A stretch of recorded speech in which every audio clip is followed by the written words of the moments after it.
లైఫ్‌లో ఒక new step వేసేటప్పుడు మన హార్ట్‌కి అండ్ మన బ్రెయిన్‌కి ఒక పాజిటివ్ హోప్ కావాలి కదా! ఆ హోప్ కోసం మనం ఒక పాజిటివ్ ఎన్వైర్న్‌మెంట్‌కి వెళ్ళాలి.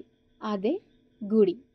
మా ఊర్లో ఉండే మా గ్రామదేవత గుడికి వెళ్ళాను. లైఫ్‌లో ఒక ఇంపార్టెంట్ స్టెప్ వేసేటప్పుడు మనకి పాజిటివ్ థాట్స్ అండ్ పాజిటివ్ ఎనర్జీతో ఆ ఇంపార్టెంట్ స్టెప్ వేయడానికి స్ట్రెంగ్త్‌ని ఇవ్వమని కోరుకోవడానికి నా లైఫ్‌లో నేను వేయబోయే ఆ ఇంపార్టెంట్ స్టెప్ ఏంటో ఇంకా క్లియర్‌గా చెప్తాను. Until then stay tune. So subscribe. Slippers ప్రాపర్‌గా ప్లేస్ చేయలేకపోతే నా హార్ట్‌కి రిలాక్సేషన్ ఉండదు. మీలో ఎవరికైనా ఎలాంటి అలవాటు ఉంటే కమెంట్ చేయండి. టెంపుల్‌లో మంచి పాజిటివ్ వైబ్ అండ్ రిఫ్రెష్‌మెంట్ దొరికింది. అందుకే నాకు టెంపుల్‌ని ఈవినింగ్ విజిట్ చేయడం ఇంకా చాలా ఇష్టం. మార్నింగ్ టైమ్స్‌లో ఆ క్రౌడ్ అండ్ స్వెట్‌లో ప్రశాంతంగా దండం కూడా పెట్టుకోలేము. So evening temple vibes are so special. మీకు టెంపుల్‌కి మార్నింగ్ విజిట్ చేయడం ఇష్టమా? ఎర్లీ మార్నింగ్ విజిట్ చేయడం ఇష్టమా? లేదా ఈవినింగ్ విజిట్ చేయడం ఇష్టమా? కామెంట్ చేయండి.